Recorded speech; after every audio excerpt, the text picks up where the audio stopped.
देखिए, बांका जिला के अपराध अनुसंधान और विधि व्यवस्था इन 3 मामलों पर गहन समीक्षा की गई है और सभी वरीय स्तर के सभी पदाधिकारियों के साथ बैठक भी हुई है। बांका जिले के अपराध अनुसंधान और विधि व्यवस्था को लेकर पुलिस मुख्यालय से बांका पहुंचे नोडल पुलिस उप महानिरीक्षक विवेकानंद ने जिले भर के पुलिस पदाधिकारियों के साथ विस्तृत बैठक की। समाहरणालय से सभा कक्ष में हुई बैठक में तीनों बिंदुओं पर गहन चर्चा होने के साथ ही मामले की समीक्षा की गई। इस दौरान बहुत सारे पेंडिंग केस के साथ ही पूर्व में हुई पुलिस पर हमले की समीक्षा की गई। इस मामले की गहन समीक्षा के उपरांत अगले 15 दिनों में मामले की जांच करते हुए आगे की कार्रवाई का निर्देश दिया गया। वहीं पुलिस पर हमले मामले में पुलिस की कार्रवाई की तारीफ करते हुए मामले के बीच बचे हुए आरोपियों की जल्द गिरफ्तारी के साथ ही उनके विरुद्ध कड़ी कार्रवाई करने का भी निर्देश दिया गया। साथ ही जिले की विधि व्यवस्था की तारीफ करते हुए पुलिस अधीक्षक उपेंद्र नाथ वर्मा द्वारा जिले भर में शुरू किए गए सुपर पेट्रोलिंग की तारीफ करते हुए उसे और व्यापक करने की बात कही। देखिए, बांका जिला के अपराध अनुसंधान और विधि व्यवस्था इन 3 मामलों पर गहन समीक्षा की गई है और सभी वरीय स्तर के सभी पदाधिकारियों के साथ बैठक भी हुई है और केस टू केस डिस्कशन भी किया गया है। कुल मिलाकर समीक्षा में जो गंभीर श्रेणी के कांड हैं वो करीब 200 की संख्या में है, जो लूट, डकैती या हत्या से संबंधित है। इसके अलावा बलात्कार जैसे मामले, ऐसे मामले जो गंभीर है। तो इस संबंध में विस्तृत निर्देश मेरे स्तर से भी दिया गया है और कई मामले जो पुराने ऐसे भी मामले पाए गए जो कि कई वर्षों से लंबित हैं, उन सबको निष्पादन करने के लिए अगले 15 दिन का समय दिया गया है। कई मामले कहीं न कहीं लापरवाही की वजह से लंबित हैं, ऐसे मामले दृष्टांत आए हैं। तो इस संबंध में निर्देश दिए गए हैं और सभी डीएसपी ने एश्योर किया है कि वो अगले 15 दिन में लंबित कार्रवाई पूरा कराकर उन पुराने मामलों का भी निष्पादन करेंगे। विधि व्यवस्था की स्थिति की भी समीक्षा की गई, जिसमें कि पर्टिकुलरली कई सारे ऐसे मामले भी हैं जिन पर पुलिस पर हमला हुआ है। तो ऐसे मात्र 6 मामले जो हैं लंबित हैं यहाँ पे बांका जिला में, जो कि अच्छी स्थिति कही जा सकती है। इन 6 मामलों का भी 1 to 1 मेरे द्वारा समीक्षा किया गया और ये 6 मामले ऐसे हैं जिनमें कि मात्र 2-3 करके अभियुक्तों की गिरफ्तारी वांछित है। तो इन सबको भी पूरा करने के लिए अगले 15 दिन का समय इन्हें दिया गया है, क्योंकि मुख्यालय स्तर से भी जो कार्रवाई इनके द्वारा की जाएगी इसकी समीक्षा की जानी है। इसके अतिरिक्त अपराध के मामलों की समीक्षा की गई और कुल मिलाकर ऐसा प्रतीत होता है कि बांका जिला में अपराध की स्थिति अभी नियंत्रित है और वर्तमान पुलिस अधीक्षक के नेतृत्व में अच्छा काम कर रही है। गश्ती व्यवस्था को सुदृढ़ करने के लिए इन्होंने एक सुपर पेट्रोलिंग की भी व्यवस्था की है, जो रोज़ाना चेक करती है। यह एक अच्छी व्यवस्था है और इस संबंध में जो है इसको और इसका प्रसार या विस्तार करने की आवश्यकता है की जाए। इसके अलावा ERSS के अंतर्गत इमरजेंसी रिस्पांस व्हीकल के भी कार्य की समीक्षा की गई और जो बांका जिला का जो रिस्पांस टाइम है करीब 17 मिनट के लेवल पर आ गया है, जो कहा जा सकता है कि काफ़ी इम्प्रूवमेंट हुआ। चूँकि मैं यहाँ पहले भी रहा हूँ, तो 17 मिनट का रिस्पांस टाइम जो है एवरेज वो अच्छा प्रतीत होता है, लेकिन इसे और 10 मिनट तक लाने की आवश्यकता है, पर्टिकुलरली शहरी क्षेत्र में। रूरल एरिया बड़ा क्षेत्र है, मैं समझ सकता हूँ कि वहाँ पहुँचने में विलम्ब होता है, लेकिन शहरी क्षेत्रों में यह 10 मिनट के अंदर हो तो और अच्छी स्थिति हो। सरकार की नीतियों और उनके वादाखिलाफी को लेकर आज CPI और CPM के संयुक्त धरना कार्यक्रम का आयोजन समरनाले के मुख्य द्वार के पास हुआ। इस दौरान पार्टी के पूर्व विधान पार्षद संजय कुमार के साथ जिले भर से जुटे तमाम कार्यकर्ता भी मौजूद रहे। धरना के दौरान पार्टी से जुड़े कार्यकर्ताओं ने सरकार की नीतियों और उनके वादा खिलाफी को लेकर सरकार के विरुद्ध जमकर नारेबाजी करते दिखे।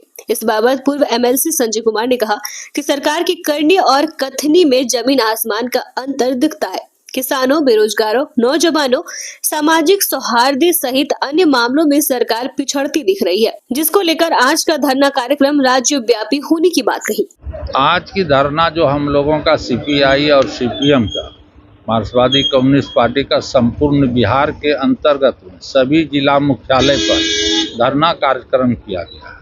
यह धरना कार्यक्रम इसलिए किया गया कि ये सरकार जो है, ये सरकार का जो नीति है, नीति के खिलाफ में ये सरकार जो है सब वादा पर ये फेल्यूर सरकार है। इन्होंने जितनी भी वादा किया था सब झूठा वादा किया।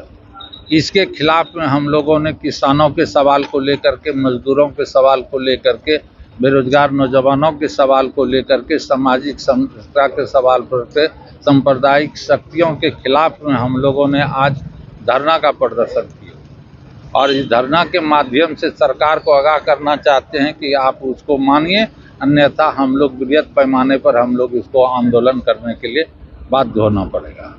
इन्हीं सब सवालों को लेकर के आज हम लोगों ने धरना का कार्यक्रम किए हुए हैं। ये संपूर्ण बिहार में हमारा कार्यक्रम चल रहा है। क्या लगता है आज जो धरना रखे हैं, क्या मांग है? देखिए, आज का जो धरना प्रदर्शन में 14-15 सूत्री मांग है।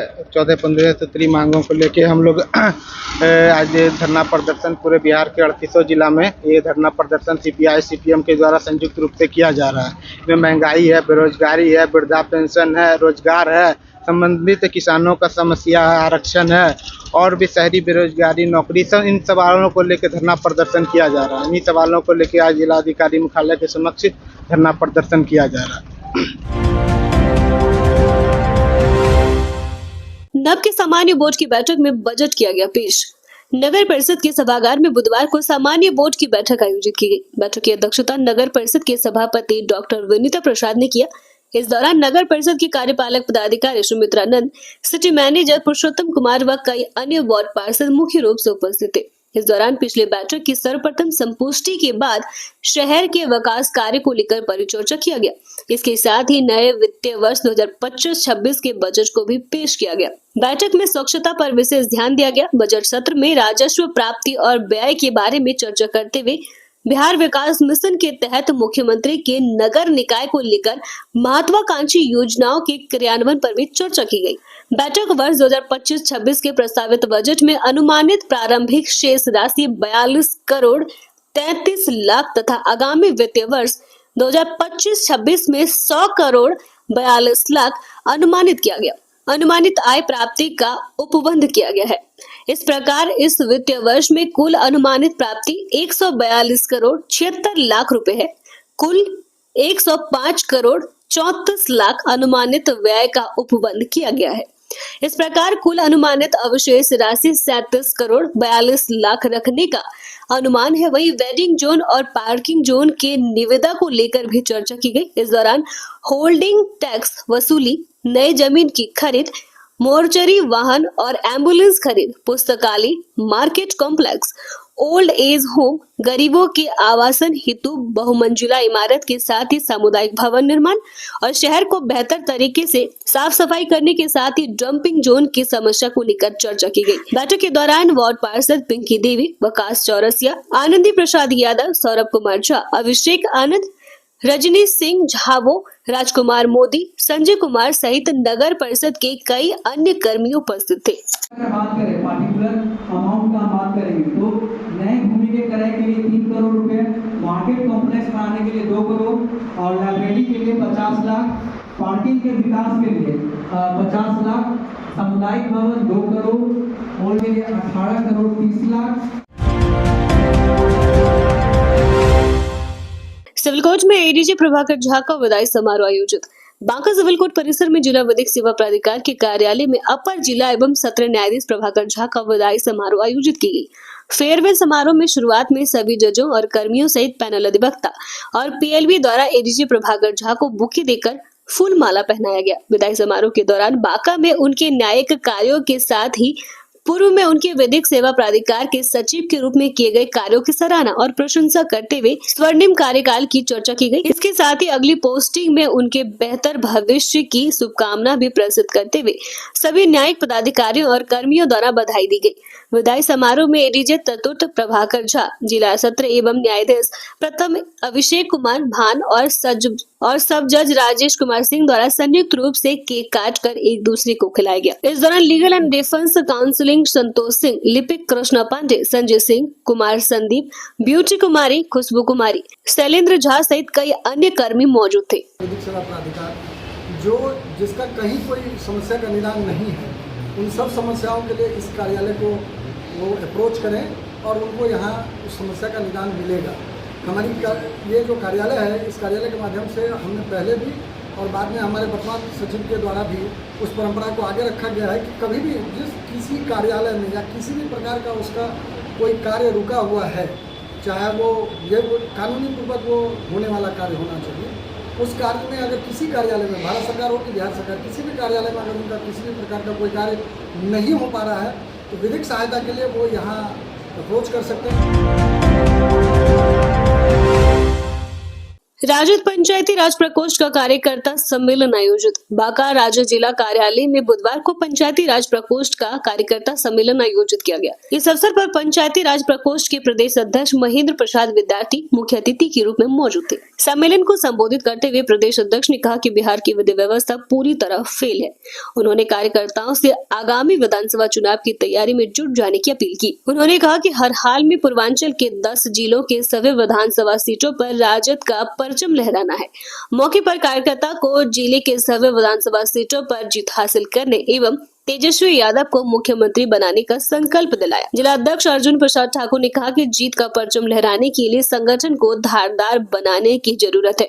मौके पर सेवानिवृत्त शिक्षक अश्विनी कुमार पंडित एवं पूर्व पंचायत सचिव राजकिशोर प्रसाद व समर्थकों को पार्टी की सदस्यता दी गई। संचालन पंचायती राज जिला महासचिव मोहम्मद निजाम दुर्रानी ने किया। कार्यकर्ता सम्मेलन में मिठन यादव, गुड्डू यादव, अनिल रजक, भैरव कुशवाहा, कंचन कुमारी, रूवी यादव, जवाहर यादव, रविंद्र पंजियारा, अंबिका सिंह, चंद्रवंशी सहित कई अन्य लोग मौजूद थे। अब हमारे